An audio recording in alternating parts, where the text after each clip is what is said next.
I'm the Frame Runner, and about a week ago, Digital Extremes had their massive annual event, TennoCon, where they celebrate Warframe and Soulframe and show off a bunch of exciting new stuff for the future of these games.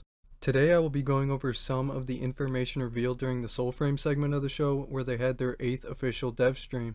I'll quickly cover the new systems, concept art, and the new upcoming Fable. I'll also mention what I think will and won't be coming in the next update, Preludes 11.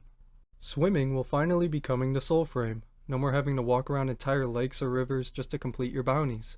They did show off some of the sound design, but we didn't see any actual gameplay for this yet, so I would guess this probably won't be in Preludes 11, at least not upon release. The devs have also announced that they are working on a Transmog system. For those that are unaware, Transmog is essentially the ability to transform your gear to look like another piece of gear without changing stats. So essentially, if you like the stats of one helmet but the look of another, you can have both. While it has been announced, DE doesn't seem too focused on it at the moment, so we probably won't be seeing it anytime soon. We were also given another look at the new Mote system. I've gone over this in a previous video, which I'll link in the cards if you want to check that out, but to recap, Motes are essentially an ultimate ability that you will be able to equip and activate during combat. You'll be able to find motes in the world and capture them to use on your weapons. This update will also add runes, which act similarly to the current mote system, but allow for a lot more customizability to your loadouts.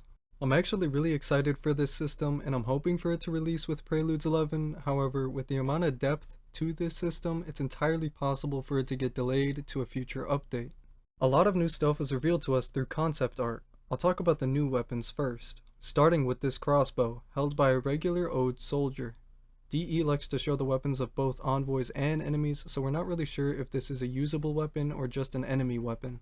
Next we have a new bow. Since it's being held by an envoy, this is almost certainly a new usable weapon. However, I'm not sure if this will release with Preludes 11, as there are still weapons from the previous dev streams that haven't been implemented yet, so I think they'll focus on those first. For our next weapon, we have what has been confirmed to be a new sidearm, and by looking at it, it's most likely going to be a pair of fly blades. They didn't talk too much about this one, but let's hope to see this one by Preludes 11. This next weapon is what was referred to by the devs as the Phase Sword, which is confirmed to be an envoy weapon. The devs were actually discussing whether or not to show off its gameplay during the stream, meaning that this weapon has already been implemented in the game and we're probably going to see it very soon. Here's some really interesting concept art. On the right we have a new pact that's in the works, and on the left it seems to be everything from a new armor set to a new weapon to what appears to be a new pact on the right arm here.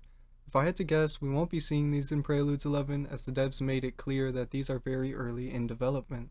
We were also shown some more customization options for our envoys on the left here, and they also showed this turban-like headpiece. I'm not sure if this headpiece is for a new armor set or maybe some sort of cosmetic option for an already existing headpiece, but either way, I'm a big cosmetic guy, so I'm really excited for both of these. And lastly, we have this concept art for a new Omen Beast, but Sarah said we won't be seeing this Omen Beast anytime soon, so it's probably not going to be in Preludes 11. The final part of the dev stream showed us gameplay of the new Fable releasing with Preludes 11, the Waste Bear. Completing this Fable will unlock a new pact with the main character of this Fable, Bromius. I don't want to reveal too much about this new quest in case you want to avoid spoilers, but if you're interested in the full gameplay reveal, you can check the description or the cards. Instead, I'm going to be going over a few interesting things I took note of during the reveal. First off, the envoy playing in this demo was using a new dagger sidearm that we haven't seen before, so this will most likely be a new weapon dropping in Preludes 11. We were also shown two new enemy types, the mech corrupted sprout folk, who honestly looks awesome, and also these little corrupted sprout folk. I've talked about them in a previous video, and it seems we'll finally be seeing them in Preludes 11. I'm going to jump a little into spoiler territory here, so you can skip to this timestamp if you want to avoid it. There will actually be two boss fights within this Fable. Early in the quest you will fight against the Wizard of Wastes, and at the end of the quest you will fight against a corrupted Bromius. Both of these fights look amazing, but obviously I'm not going to go into them too much here. Once again, if you want to see the full fights, you can check out the full gameplay reveal in the description.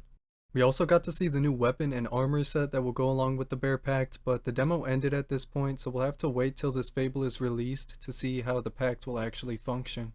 Since the dev stream was purely meant for TennoCon reveals, it was a bit shorter than usual, but I still wanted to make a highlights video for people who didn't want to sit through the whole thing. And personally, I'm really excited to play Preludes 11. I can't wait to get in and play this Fable myself. I honestly think it's going to be the best Fable in the game thus far. Anyways, that's everything you needed to know about all the upcoming reveals for Soulframe. If you want to support this channel, please do me a favor, like and subscribe for more Soulframe content. It really helps me out and it's greatly appreciated. Anyways, it's been the Frame Runner. Thank you for watching, and hopefully more in the future.